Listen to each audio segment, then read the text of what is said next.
13वीं पुतली कीर्तिमती की कहानी को सुनकर राजा भोज कुछ देर सोचने लगे और फिर वापस से सिंहासन पर बैठने के लिए आतुर हो गए। तभी उन्हें 14वीं पुतली, जिसका नाम सुनैना था, उसने कहा कि राजा, क्या आप में भी वो गुण है जो आपको इस सिंहासन के योग्य बनाता है? जब राजा ने पूछा कि वो कौन सा गुण है जो महाराज विक्रमादित्य में था और मुझ में नहीं है, तब 14वीं पुतली ने उसे महाराज विक्रमादित्य की कहानी सुनाई। महाराज विक्रमादित्य एक सर्वगुण संपन्न राजा थे। उनके राज्य में कोई भी दुखी नहीं था और वे छोटे छोटे नागरिक की समस्या का समाधान भी करते थे। एक दिन उनके दरबार में कुछ किसान आए और प्रार्थना करने लगे कि महाराज, हमारे राज्य में जंगल से निकलकर एक शेर आ गया है। वो हमारे पशुओं को मारकर खा जाता है। कृपया आप हमें इस मुसीबत से बचाइए। तब राजा ने उनसे कहा कि चिंता न करें, हम कल ही उस शेर को इस राज्य से दूर किसी जंगल की ओर भगा देंगे। चूंकि महाराज विक्रमादित्य बहुत पराक्रमी थे, लेकिन वे किसी भी निहत्थे प्राणी को नहीं मारते थे। इसलिए उन्होंने सोचा कि वे कल उस शेर को किसी दूर जंगल में छोड़ आएंगे। अगले ही दिन वो कुछ सैनिकों के साथ उस शेर की तलाश में निकल पड़े। वह किसी खेत के पास वाली झाड़ियों में छुपा हुआ था। राजा ने देखते ही उसके पीछे अपना घोड़ा दौड़ा दिया। शेर ने जैसे ही घोड़े की टापों को सुना, वह जंगल की ओर भागने लगा। राजा विक्रमादित्य भी तेजी से उसका पीछा करने लगे और शेर का पीछा करते करते वह अपने सभी सैनिकों को बहुत पीछे छोड़ देते हैं। वहीं घना जंगल होने के कारण राजा रास्ता भी भटक जाते हैं।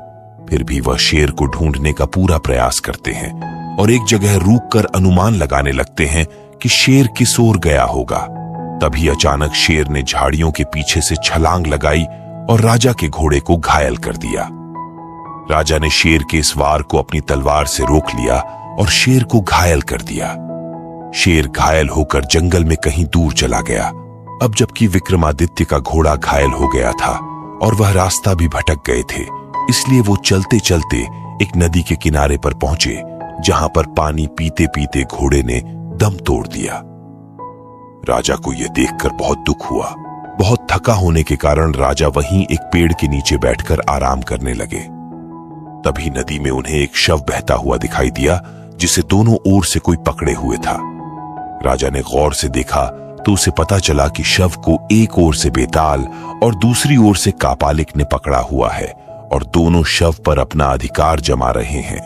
दोनों लड़ते हुए शव को किनारे पर ले आते हैं और राजा को देखकर उससे ही न्याय करने को बोलने लगते हैं और साथ ही शर्त रखते हैं कि यदि सही न्याय नहीं किया तो वो राजा का वध कर देंगे।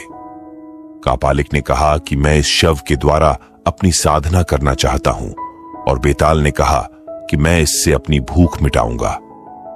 दोनों की बात सुनकर राजा ने भी कहा कि मैं जो कहूंगा दोनों उस बात को मानेंगे और न्याय के लिए आपको शुल्क देना होगा।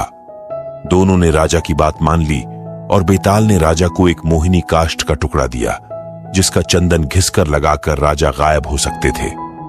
कापालिक ने एक बटुआ दिया, जिससे कुछ भी मांगने पर वह दे सकता था। तब राजा ने बेताल से कहा कि तुम मेरे घोड़े से अपनी भूख मिटा सकते हो, और कापालिक को उसने शव दे दिया। दोनों ने राजा के न्याय की प्रशंसा की और वहां से चले गए। राजा को भूख लगी तो उसने बटुए से भोजन मांग लिया और जंगली जानवरों से बचने के लिए अदृश्य हो गया। अगली सुबह वह बेतालों का स्मरण कर राज्य की सीमा पर पहुंच गए। रास्ते में राजा को एक भिखारी मिला तो उन्होंने उसे कापालिक वाला बटुआ दे दिया, ताकि उसे कभी भोजन की कमी न रहे। कहानी से सीख, हमें इस कहानी से यह सीख मिलती है कि मुसीबत आने पर भी हमको कभी नहीं डरना चाहिए और अपनी बुद्धि का उपयोग करना चाहिए। हम आशा करते हैं कि आपको आज की वीडियो पसंद आई होगी। ऐसी और वीडियोस देखने के लिए डिस्क्रिप्शन में दिए गए लिंक्स पर क्लिक करें और चैनल को सब्सक्राइब करें। धन्यवाद। अब कल सुनते हैं अगली पुतली क्या कहती है राजा भोज से।